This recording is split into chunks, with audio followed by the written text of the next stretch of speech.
these are some things what I like about Descent Journeys in the Dark 2nd edition by Fantasy Flight Games. I want you to picture a scene. I'm sat looking at the unopened box that Descent comes in, excitedly checking out the back, like a kid with a new Christmas present. In fact, it actually is Christmas. I'm sat wearing a t-shirt with a reindeer on the front. This is a new Christmas present. I'm just a big kid at heart, so I was excited. I'm looking at the back of the box, seeing what this game is all about, because I didn't know anything about it before I got it, and I see that it uses modular tiles to make up the board. You know, some tiles are rooms, some are corridors, they all go together, and I think to myself, man, that's pretty cool, that's kind of like Space Hulk.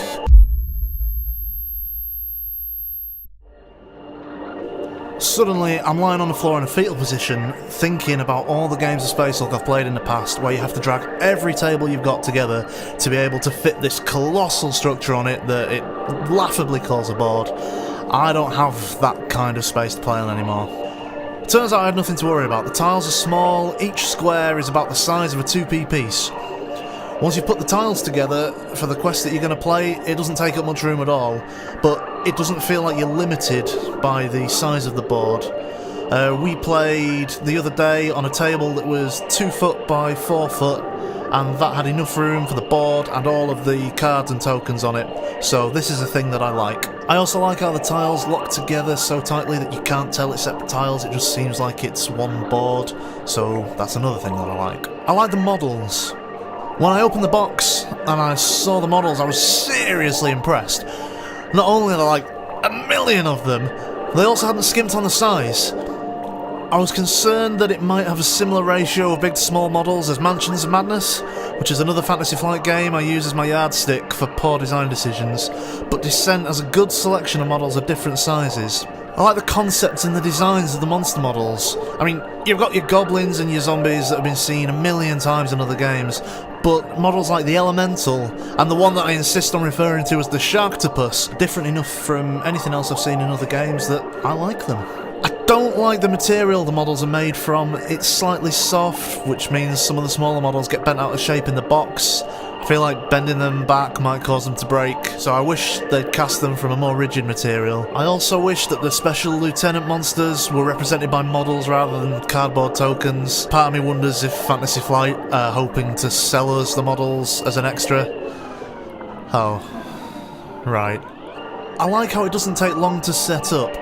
Descent takes maybe 10 minutes at most, and then even if you have to explain the rules to someone who's never played before, that only adds another 5 minutes, so this is a seriously speedy setup time. Mansions of Madness regularly took our group over an hour to set up. That's a kind of similar game to this, but it just wasn't as streamlined. Then my rules explanations for something like Eclipse need an interval partway through so people can get up and stretch their legs. So the fact that they've managed to make it so quick to get going from when you open the box to when you're actually playing, that is definitely something I like.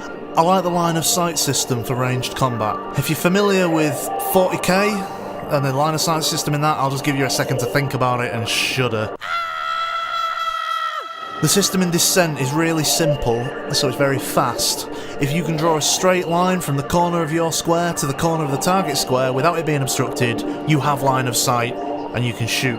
It does have the downside of meaning there are some situations where you do have line of sight in a way that's not intuitive, but I'm willing to put up with that in return for an easy system, so that's a thing that I like. I like the campaign system. You get a book with a load of quests to do, you can pick a quest, set up the board and play, and if you just want to do a one-off game, that's it, you just get on with it. And if you're feeling particularly adventurous, you can tie it all together into a campaign using some really simple but clever rules for kind of tying all the quests together. They cover which quests you play based on who won previous quests, and there's rules for earning and spending gold and experience, and some other things like that to just tie the whole thing together. And any given campaign that you play won't use all of the quests, so you can easily play it again with the same people and have a totally different experience. So it's clever and it's a thing that I like. I like how long it takes to play. Each quest does not take long to play at all. They each have 2 parts, but you can do both of them easily in an hour or 2. I've read that the first edition could run to 4 or 5 hours per quest, and it's clear that they've put a lot of effort into cutting down the playtime while still making it feel like you've done plenty of stuff per game. It means that Descent is in the category of games you can play on a whim when you have an hour or so to kill, rather than games you set aside an entire day for. That's the thing that I like. I like the travel system and the map. On the back of the Book of Quests, there's a map that shows the world that the game is set in and all of the locations where each quest takes place.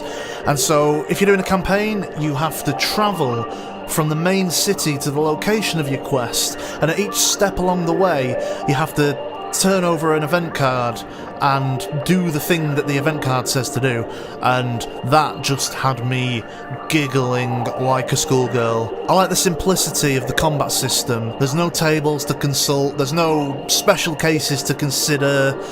Everything's right there on the cards, so you can just concentrate on smashing spiders with maces and not have to worry about a torrent of maths and statistics.